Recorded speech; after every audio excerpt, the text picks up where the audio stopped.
Hi, everyone. Welcome to our Shine Connect session on surrogacy. We've got two great speakers today. We've got Hazel Foreman, who is a trustee of Surrogacy UK, and she's also had a little girl named Jade via surrogate. And then we will also be joined by Sophie Freeman, who will be telling us a little bit about her story and her experience with surrogacy. She's just had a little baby boy via surrogate during lockdown. So we're really excited to have both of them with us today. They will be joining us at the end of this as well for some Q&A. So if you have any questions, please stay and we can answer them. And just one other thing I wanted to say about both Hazel and Sophie is that they've both had cancer. So they really, I think, understand the experience of younger adults with cancer and how infertility can impact on your emotions, your life.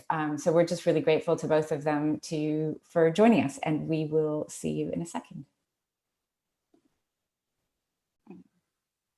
Hi, I'm Hazel. I am a trustee of Surrogacy UK, and I'm here to just give you a brief whistle-stop tour of surrogacy in the UK and a little bit of information about Surrogacy UK in general. So if I just click through, and then we'll be able to get from there. So who are Surrogacy UK? We are a leading UK not-for-profit surrogacy organisation, and we are run by volunteers. So we are a volunteer-led organisation with a handful of paid support staff. We are a professional organisation, and I'll go through some stats later on about how long we've been around and more about our actual concept. Our ethos is surrogacy friendship first, and that's a really strong. We believe in that wholeheartedly, and that is how I personally have formed my relationship with our surrogate, and what we like our members to adhere to as part of Surrogacy UK. It's part of our membership expectations. We provide a framework through which our surrogates and our intended parents can meet and form friendships in a safe and secure environment that can lead on to essentially our dreams coming true, not only for intended parents, but for the surrogate themselves, and ultimately families being made. And we were here to basically help you facilitate your surrogacy journey. So what is surrogacy? It's when a woman carries a baby for someone who is unable to carry a child for themselves and is autistic, in the UK.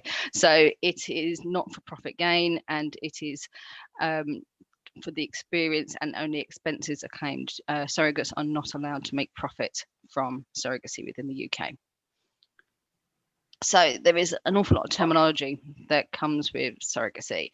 The main one that we kind of feel is very important for Surrogacy UK is that the surrogate. She is not the surrogate mother. She is the surrogate within the team at Surrogacy UK, and she carries the baby, and her intention is to grow that baby, look after that child for you, and then hand back, look after to the intended parents. The intended mother is the mother who is looking to either pet the mother in the journey, and the intended father is so where we have same-sex couples as well. We would have two intended fathers within a relationship. You can be, you don't have to be in a couple to come to surrogacy. You can be a single person. But we do have intended parents. So this is why we kind of say there is an intended mother, there's an intended father in a single relationship, single parent environment, and there is intended parents, which would be either same-sex couple or a heterosexual couple. You have straight surrogacy, which is where we have insems. So the surrogate will provide the egg and the sperm. Essentially, there's a lot of words like this, so the prudeness goes out the window. The sperm is provided by the intended father. Now, and we're coming around the legal side of things, but through straight surrogacy, at least, and through host surrogacy, at least one of the intended parents needs to be biologically related to the embryo of the child. Host surrogacy is around IVF. So embryos are created with a clinic, and they are then implanted into the surrogate. can be egg donor, can be gametes from either the intended mother or the intended father, or both from previous IVF journeys and things. We have a GTK, and that is all part of the journey, which is at Surrogacy UK, and I'll come back on today, and then the journey itself. We do call it a journey. It's an adventure. We have multiple journeys, but it's just a term that you'll come across quite a lot within surrogacy. So is this right for you? As an intended parent, these are just things that we'd like to think about when you're thinking about surrogacy. What will your family, your friends say when you tell them? Are they happy with this? Do they understand what surrogacy is? As an intended mother, are you ready for someone else to carry your child for you? Have you overcome your own journeys and feelings and grieved around the fact that you cannot do this yourself? Do you feel strong enough to support a surrogate and a family through her journey? Not only do we have to be in a position to support ourselves, but we do have to stand by our surrogate and to look after them and to be there as their partner in this journey. And also, are you eligible by the parental order? Everything at Surrogacy UK is driven around the parental order, because ultimately that the child that is born through surrogacy needs to be able to be legally taken on board to the intended parents, because we wouldn't ever want to have a surrogate in a situation where they are legally responsible for the child. The objective is that the parents become the legal parents, and I'll come up to that one later. So eligibility of the parental order is really straightforward. Was the child conceived through straight surrogacy or IVF? There will be, once a child is born through surrogacy, there will be some paperwork which will have to be demonstrated to the court order to say that your child, so my daughter, is born through IVF, and you'd have to give all the documentation around that. All parties are over the age of 18. At least one intended parent is the biological parent. At least one intended parent is domiciled in the UK. That doesn't mean that you have to be resident in the UK. It just needs to be is your primary residency, and that no more than reasonable expenses will be paid. So at Surrogacy UK, there is a process of understanding the surrogate's expenses, that she has covered everything, and that is as transparent as it can be with the intended parents. The court order will review that and will make sure that everything is above the line, in order to make sure that there is no coercion or that nothing additional outside of reasonable expenses will be paid. So traditional surrogacy, the surrogate uses the insemination kit using the intended father's sperm, and the baby is conceived using the surrogate egg. So the surrogate is genetically related to the baby. It's a kind of form of known egg donation, which is a current term for that. So there is a known egg donation, and essentially the surrogate is related to the child. It tends to happen at home, but it can happen at clinic. So with insemination, it's been quite interesting, where it happens in the home environment, but it can be completed at the clinic, which will be more expensive and have a bit more governance around it, but it tends to happen at home. So host surrogacy, intended father's sperm plus intended mother's eggs or donor eggs. The donor eggs will generally be sourced through the clinic, and there will be a separate process for the donor eggs, and it will be unknown donor. So rather than a known donor, it will be the same. If the donor eggs are provided through a clinic, it will be the same process as kind of an adoption, that child will in the future be able to find out that who their biological person who donated their eggs was. Surrogacy is generally unrelated, so the surrogate is not related to the child. It can be more expensive, and I'll come on to that one later. And there will basically be 3 stages of the actual process. The egg collection with the intended mother or the egg donor goes under egg collection. Fertilization of the egg with the intended parent's sperm in the lab, and transfer of the fertilized eggs into the womb of the surrogate. That's where they grow and then be born after that. So it's very clinical. So the pathway to surrogacy at Surrogacy UK, and this is our own process and how we have been operating for around 20 years now. So it's a model that we feel works, and I have gone this myself, and one of our other intended parents who come from later has also gone through this process. So you essentially become a member of Surrogacy UK. We go through a number of checks. We do DBS checks. We do fertility checks as to why a surrogate is required for you to have a family. If you are a intended mother, there needs to be a medical reason as to why a surrogate is required. For same-sex couples, it's not necessarily a medical, for the obvious reasons, but it is still a route to surrogacy. There is a number of, we would hold a membership advisory session during that becoming a member process, which would make sure that you're basically happy to take on this journey, that we feel that we've covered all reasonable safeguarding to ensure that you're in the right frame of mind and able to take on the next stages of your journey, that you're happy with what you're prepared to pay for expenses, you're happy, you've spoken about things, all sorts of topics which during a pregnancy under normal circumstances you may not address until further down the line. Things like early miscarriage, things like double embryo transfer, if you were doing IVF. It's quite complicated subjects, but it will it's very thought-provoking to make sure, okay, we've thought about that and we're happy to move on. The membership advisory session will be done by one of our experienced volunteers who have been at Surrogacy UK for years, and they're lovely. They, at the moment, unfortunately, we have to do them on Zoom, but they are here to make sure that you are in the right place to move on the next stage, and you'll be basically top of the list. So we currently have a waiting list, and as a surrogate joins, we allow 3 intended parents to join the organisation at that time. It's a rolling list, and we maintain a very healthy ratio of 1 surrogate to 3 intended parents. At that stage, our lovely Carla, who does all our intended parent administration, she will drop you a note and say, right, okay, we're ready to put you at the top of the list, and we will ask you to write a profile. And this profile will contain information about you as a couple, what you do, how you got here, what your journey, what your background story is.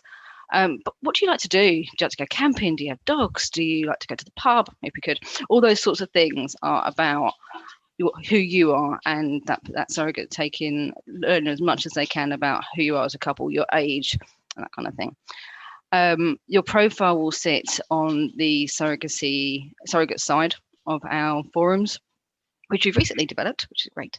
And we will have the surrogates will review those documents, all the pictures, and they will quietly get to know who you are within our online environment at the moment. We also run a number of socials as well online. Usually they'd be in pubs, and it'll be a way of just making friends. And it is all about friendship first. If a surrogate would like to get to know you further, our lovely Dawn will give you a call. And she will say that a surrogate is interested to get to know you. You may know this person and you may not. We received this call and we thought it was actually another intended parent. So she was very much already a friend of ours. They will go through what their expenses are. She will make sure that you're both on the same page with surrogacy, and that you want host surrogacy or straight surrogacy, and you're happy with the locations of the distances and things like that. And you'll enter what is called a GTK. At Surrogacy UK, a GTK is a minimum of 12 weeks. The reason is that generally within a 12-week period or 3 months, you don't see people very often, and there might be a distance of 2 to 3 hours between you. So it's important to spend time getting to know each other, understanding who you are, and that you are happy being a friendship together, because this friendship it's like speed dating in 3 months and starts now and finishes indefinitely. This is a friendship for life. Once that GTK is completed, and that GTK can be anything from 3 months to 8 months to whatever time period you as a team want to put on it. Our one was actually 8 months, because our surrogate was going off to Glastonbury during that period of time, so we just extended it, relaxed, had some fun during that time. So the agreement is then scheduled once you're happy to start treatment.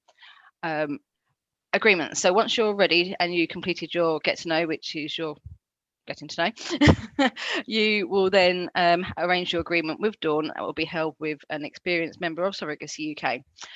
Prior to that meeting, as a team, you will sit down and you will discuss all of those items, and I'll go into in a session in a moment to explain what is actually discussed in that. But it is really important that as a team you're all on the same page and you discuss now things that you may want to discuss or occurrences that may happen further down the line when it may not be as easy and emotions are involved. It's really important to get those conversations done up front and you'll come on the same page. You'll then go into, once your agreement and you're all on the same page, you'll then start treatment.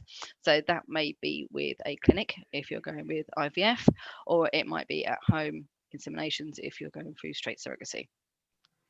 You'll then hopefully become pregnant.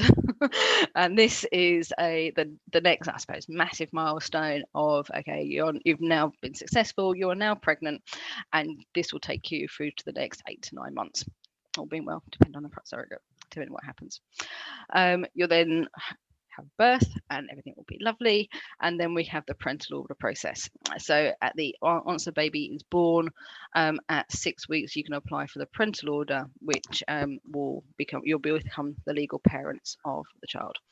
So I suppose there is a few stages. That is the pathway to surrogacy, and I'll come on to a bit more detail of what's covered in that. So the agreement, now it's critical to say that in the UK that it is not a legally binding, it is a statement of intent. You have discussed all the details of surrogacy: smoking, alcohol, diet, medication, medical conditions, surrogacy, sexual absence, especially when you're talking home incense. Is the surrogate prepared to abstain from sexual activity during that time? It's really important on those sorts of things. How many attempts for host surrogacy? There's a recommendation of 3 attempts, and then you stop and discuss and agree how you're moving forward. With straight surrogacy, we have a recommendation of 6 months, mainly because it's a very intense process of inseminations, then waiting 2 weeks and then trying again, and it can be very much all consuming.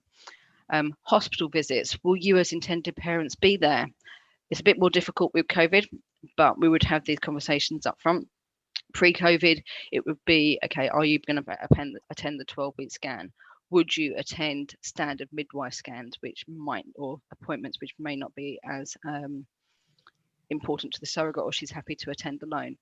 Extra tests for abnormalities and things like Down syndrome, or I think, there's lots of tests you can have now, especially in the clinic world, which can test for genetic conditions.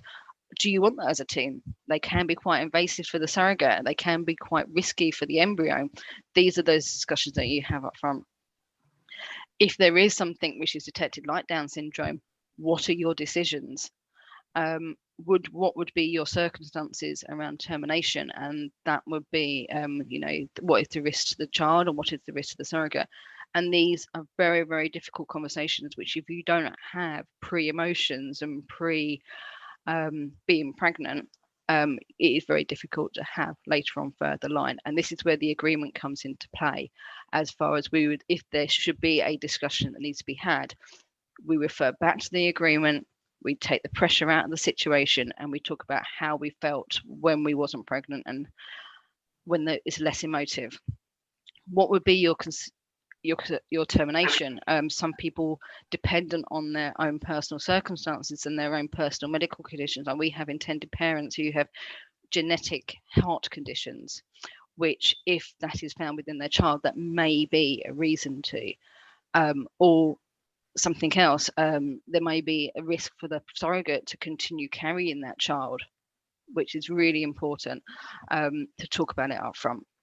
Communication is really key throughout the whole journey of surrogacy. Also for embryo transfer as well. How many in the UK? There is quite a strict rule for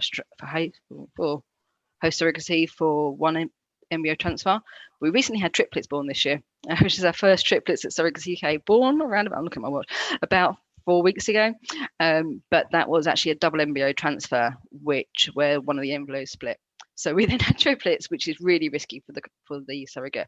So having these understandings and conversations up front when you haven't got the emotions on board is really, really important. The contact before, during and after the baby. This journey is not just for the pregnancy, it is not just for the get to know, this is for the whole duration. And what is the expectations? we in our team had quite a conversation up front to say we will only do what is sustainable. I can't do what is not sustainable because we'll only break each other's hearts further down the line. So it's kind of having that conversation to say, well, I can't see you every month, or we can't, I'm not going to keep it at Christmas. Let's just be fluid. Let's have a build on our relationship once Jade is here. But also what your contact is looking like during the actual pregnancy itself, which is even more critical with COVID. Obviously, how are we going to overcome those things? How are we going to talk to each other? We as an organisation have come to realise that COVID is here to stay, so we're really trying to help our pregnant teams communicate better during this time and have those conversations up front. And what sacrifices will both parent parties make? Our poor Sam obviously couldn't drink. She was pregnant.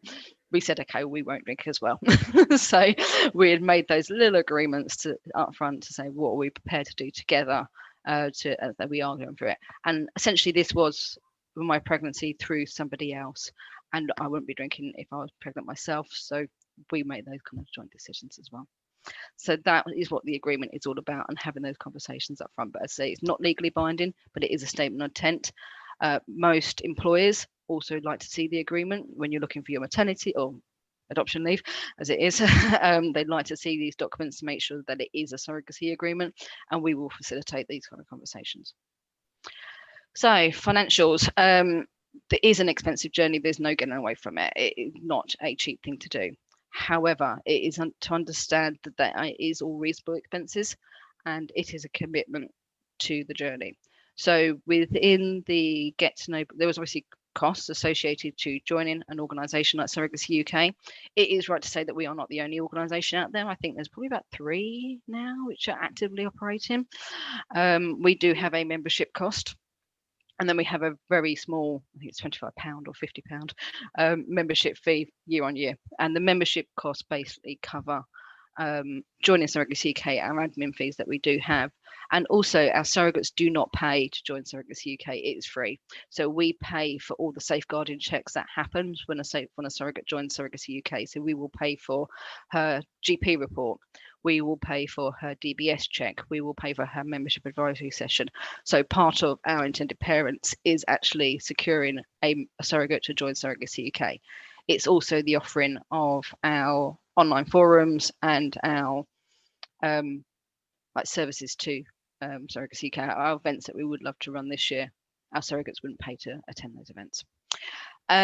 So obviously there is a cost when you meet your surrogate. During the getting to know period, we would expect our intended parents to support the expenses around that. So if your surrogate has to travel 200 miles to come and see you and to meet up, then those mileage expenses would be covered at that stage by the intended parent. You would then have your clinic costs, and clinic costs depending whether you are using your own embryos or gametes or donor gametes can be anything between £7,000 and £12,000. It's really varied, and surrogacy does come with additional costs around blood tests. I think there was all sorts of random ones that we had, and basically because you are putting your gametes in somebody else's body, there are additional checks that the clinic will do. We do, as an organisation, work really closely with the clinics because the expenses do vary depending on where you are in the country and dependent on the size of that clinic as well. So we have some really close relationships with a lot of clinics out there. Not all clinics, I should say, do IVF for surrogacy. And if you are using your own gametes pre any kind of treatment and you're looking to put them into a surrogate, they may request additional tests to happen on those gametes before they are transferred. So then there would be the cost of reasonable expenses. Now, reasonable expenses within Surrogacy UK kind of range between, I'd say, about 7,000 and 15,000, but they could be as much as 20. It sounds like an awful lot of money. And what we do as part of the agreement is that we understand what the surrogate's expenses are up front. We break it down for them. We make sure they cover everything they need from start to finish. That would include things like obviously testing kits, clothing, bedding, post-birth, things like that. It covers takeaways, it covers childcare, it covers loss of earnings for the surrogate should they have to give up work, or when they have to give up work, depending on the surrogate circumstances. Our Sam was self-employed, so when she went on to adoption leave or lead up to the birth, then obviously the different sorts of costs that which are incurred there. There is costs around a recoup break for the surrogate post surrogacy and for their family. And I say the reasonable expenses will change depending on what their family consists of. If it's an older family with grown-up kids, the differences between a younger family with lots of children involved. So they really do vary. As an organisation, we will ensure that they're all reasonable. And that is a process that Dawn will do with the wealth of surrogates who are on the trustees and within the organisation as well. So a little bit around our experience, 19 years experience to date. To date, we had 296 babies, which is lovely. A lot of those in the last 5 years. Surrogates and intended parents at Surrogacy UK do stay in touch. It does happen. I do. And it is a number of our members have been with the organisation for 19 years because they have grown up with it, they've stayed with it, they've had journeys through the organisation, and their teams, I suppose, are in the same place. We've had 49 babies. We didn't clock 50 this year, which is a real shame. But we did have triplets, I think 2 sets of twins due this year. And we've had 40 babies that have been born through COVID-19, which has been a real challenge for us. Some of the birth experiences that we've had, we've come to take as normal for a surrogate birth were taken away from us, unfortunately, during COVID. So it's been a really difficult time for us to help our teams through this period. And to ensure that not only the intended parent, but the surrogate gets the journey that they are. It's a relationship. It's not a transaction. And I cannot stress that 100%. It sounds like a transaction, but it's really not. And it is there to. Our Sam is not. Our surrogate, she is my friend. She is my best friend, but she is there as a relationship, and she doesn't come to visit Jade so much anymore. She comes to visit me. So, and it is what it was all about. It's just a quick slide, really, just to show a few images around our journey, and there's some photos here about when Jade was born. The photo at the top is actually in my wedding last year, which is with Sam and Paul, and a little clan, as it were, of us, and that is who my family was through surrogacy. I was diagnosed with cervical cancer back in 2009 and had some quite aggressive treatment in order to overcome that period of time. Around 3 to 4 years later, in 2013, we stumbled across Surrogacy UK, and I would say stumbled. The information wasn't out there then, and the whole point of what we do now and what we do today is educating and making sure that people know where to come, because it's quite a scary place there when you're finding agencies and money and terminology which just isn't out there. And this is why we do it today. This is what it's all about, passing it forward to say that it can happen if you look in the right places, and it is a family adventure that you go on. And ultimately, I like to think that whatever happened, Jade was born on first conceived on our second attempt. We had one third attempt, and then we had Jade, which was positive, which was amazing. However, we only had embryos that would take us up to a third. And at that point, I know that Sam would still be my friend today. And she would still be part of our family, where it would just be me and Matt, which is my husband now. We would still be that unit of friends and not just about surrogacy. So that's just a bit about our story. And 10, 11 years on, this is where we're at. So hopefully organisations with yourself, which is why I was so happy to be involved with this. The support and the education, the information sharing is really, really important, of knowing where to go. And then just the last thing, going back to Surrogacy UK in my trustee hat back on, we have our website, which is frequently updated. We've got our Facebook community site, which is really important to, it's not necessarily for our members, but it's for our independent surrogacy journeys. It's for anyone who is looking to understand about surrogacy. There's a wealth of information on that site. please look at it, feel free to share. And we do have our podcast as well, which if you ever wanted to listen, we have a number of round the tables with our surrogates to say why they want to do, why do they want to be a surrogate is always a big question. Why don't they want to keep the baby? It's explained. I can talk to you about hours for that, but it's explained within these podcasts and you can hear it for yourself, which is the best thing to do.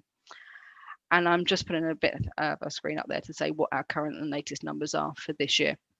This was, it's in autumn colours, so this was our October announcement that we make every single month to our members to say that currently we have 88 teams, and a team is a surrogate and intended parent or parents which are currently going through this process. We've got 24 which we're going to get to know, and 37 which are post-agreement trying desperately to conceive. We had 27 teams that are pregnant and due between now and that's probably about June time next year. Hopefully we'll clock 50 next year. We've got 37 years to date, so this is slightly outdated from my ones, and our overall surrogate numbers are 109 active surrogate members, and 21 of those are actively accessing profiles, and our ratio is currently 1 to 2.9, so 3 intended parent couples, which we feel is a healthy. We do not advocate a 1-to-1 ratio. We like to have a number of it because it becomes too transactional and too systematic and too formal.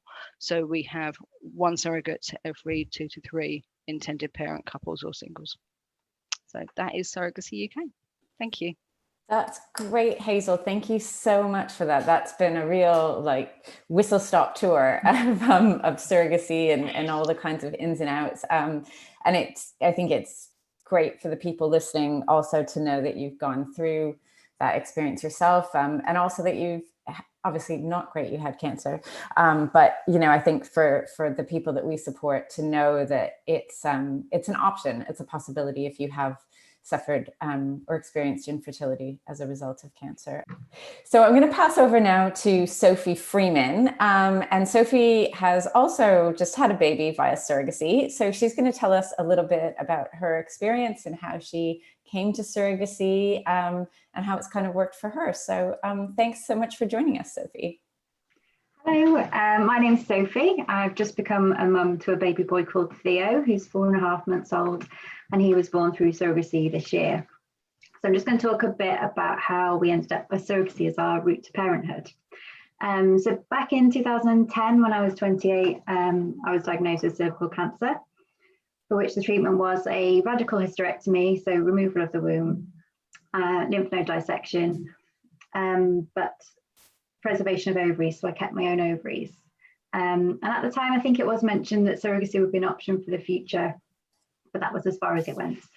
So the next 3 years were follow-ups and checkups, and then in 2013, I was discharged and no further treatment required.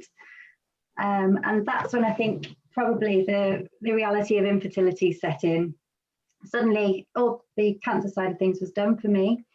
But everyone around me was having babies everywhere. And it was quite a lonely time because we didn't really know anyone else in the same scenario, same background as us. We started researching a bit into surrogacy because it had been mentioned by the doctors, but it was very difficult online. There was a lot of American stuff, and we struggled to find stuff in the UK to see, is this something that can happen?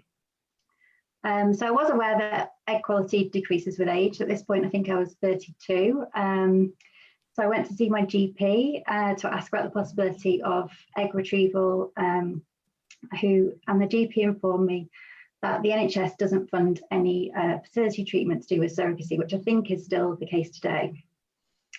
So they successfully managed to write to our local CCG, the Clinical Commissioning Group, to ask for NHS funding for egg retrieval, embryo creation and storage, which took a while, but in the end we had this letter which said, yes, we can get funding. So then I think in 2015, we went through that process. We were lucky enough to get some embryos, which we then had safely stored in the freezer, so it were to use in the future. We were still uncertain as to whether we would ever get to use these embryos. Is this something we can do? It was very difficult to find out what the future was going to hold. we carried on doing some research into surrogacy, and we came across, I think, the three main organisations in the UK, which are Surrogacy UK, COTS and Brilliant Beginnings. And we were sort of drawn towards Surrogacy UK. The website had lots of information on it. It seemed to have a really friendly tone to it. So we decided, as we had our embryos, that was the way we were going to go. We did get asked a lot of questions along the way about, have you considered adoption, but not many people ever ask you, have you considered surrogacy? It doesn't seem to be the same sort of question that people think to ask. So in fast forward to 2018, this is a long process, we sent off our application to be members of Surrogacy UK. And the great thing about Surrogacy UK is you can go along to social events, which are usually held in a pub, attend information days as a non-member, so you don't actually have to join at that point to find out a bit more information and see if this is the right path for you. So before we became full members, we attended several social events. We were talking to people. We got to know people and see people who'd been through surrogacy themselves. And we started to realise it wasn't just a myth, that surrogacy happens in the celebrity world. This is something that could actually be an option for us. And also we found that once we started going to these social events and meeting people, that suddenly we weren't the only ones in this situation. We weren't alone.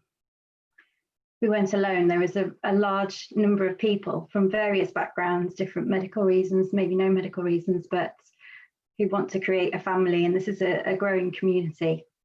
And it really started to change the way we felt about things. We felt there was hope. We felt comforted, I guess, it's a bit of a weird word, being around these people, being around people who just get it, people who understand how you're feeling. And it did a lot for both me and my husband in the way we felt about our future, really. And we started to get to know people quite well. And to this day, we've got some really good friends who we've met through surrogacy. So we became full members of Surrogacy UK in September 2018. And then in January 2019, at a social event in a pub near us, actually, we met a lovely lady called Jo, who a week later, we got a phone call, wanted to offer to get to know us. So that's where our journey started. We then spent 6 months getting to know our surrogate and her family, which sounds like quite a long time, but it actually isn't when you're building up a friendship and you're developing a trust in each other. So we, in this time, we discussed all everything that we were going to potentially do together. So Hazel talked before about the agreement. So we went through all sorts of stuff, every scenario that you might come across in a pregnancy journey, what our expectations were, how we were going to manage everything, how often we're going to see each other, things like that, as well as all the medical stuff.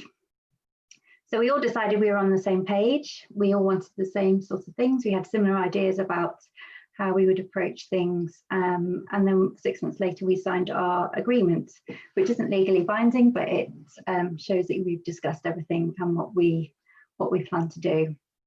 And we went, because we had our own embryos, that was host surrogacy. So we went to our fertility clinic, where you have to go through various screening things, counselling sessions, and then we had our embryo transfer, which was successful on the first attempt. So at the end of October last year, we had our positive pregnancy test, and then started the pregnancy journey last year, which has just been like an incredible experience. I really do feel like, as Hazel said before, I've lived my pregnancy through someone else and got to experience a lot of things along the way. So it was really important to me that I was treated as mum throughout the whole process. And the plan was that I would go to every single appointment and scan with Jo, our surrogate, which was going swimmingly well until COVID hit this year. But luckily we'd had our 12-week scan and our 20-week scan before COVID arrived. which has thrown up a lot of problems for some teams and friends of ours we know. We were lucky to have a very good midwifery team who understood our situation and did their absolute best to include me at all times, arrange for sort of socially distanced clinic visits, midwife appointments. My husband wasn't allowed to attend these due to restrictions on numbers, but either via FaceTime or in person, I was involved in that side of things. We did have a few weeks of worry this year about whether we would be able to actually attend the birth of our child, which normally you wouldn't even think of. But luckily it worked out okay in the end. We had a fantastic midwife team who did their best to push that we needed to be there. We are the parents. And then the birth came, and it was the most amazing day of my life, shall we say. And I got to see my own child being born, and my baby went straight into my arms on the day. So we had a wonderful experience on the day, despite it being COVID. And we, just touching on COVID actually, just if you're in a situation where you can't go to all these appointments, the amount of trust that you've got with someone who's your surrogate is, it just reinforces the fact you need to have such a good friendship, and you need to be able to trust each other both ways. But that's something that Surrogacy UK really emphasises, and having been through it, you can see exactly why, especially if in the current circumstances where you might not be able to go to appointments with your surrogates. And we have a lovely relationship with Jo. I'd say she's one of my really good friends at the moment, and will be forever. Her family is sort of part of our extended family, her parents, her children, my parents, my husband's parents, we all know each other now. And our son Theo will grow up to know his Auntie Jo and their extended family, and get to know his special story when he's older. And we're still members of Surrogacy UK now. My husband is just signed up to be a support worker, so he will support other families, other intended parents as they go through. And Jo, our surrogate, is also a support worker to other surrogates going through her journey. And we've made a fantastic group of friends and such support, especially at this time. So there's a few things I've learned along the way. Surrogacy can be a bit of an emotional roller coaster. You really do have to be ready for ups and downs along the way. I think the fact that we only went through this 10 years after I was actually diagnosed with cancer was a good thing for us. As Hazel said before, you've got to be ready to go through this and accept yourself that if you're unable to carry for a certain reason, you've got to be able to accept that and have some time to grieve for that almost. You have to be prepared to trust someone explicitly, 100%. They're going to carry your most precious thing. And equally, a surrogate has to trust you. They also have to trust that that you are going to take the baby at the end of this pregnancy, which is why the friendship and time spent together is such an important thing. It can be a long process. I say our journey was quite quick. We met our surrogate quite quickly. We were very lucky the first treatment worked, but it can be a long process.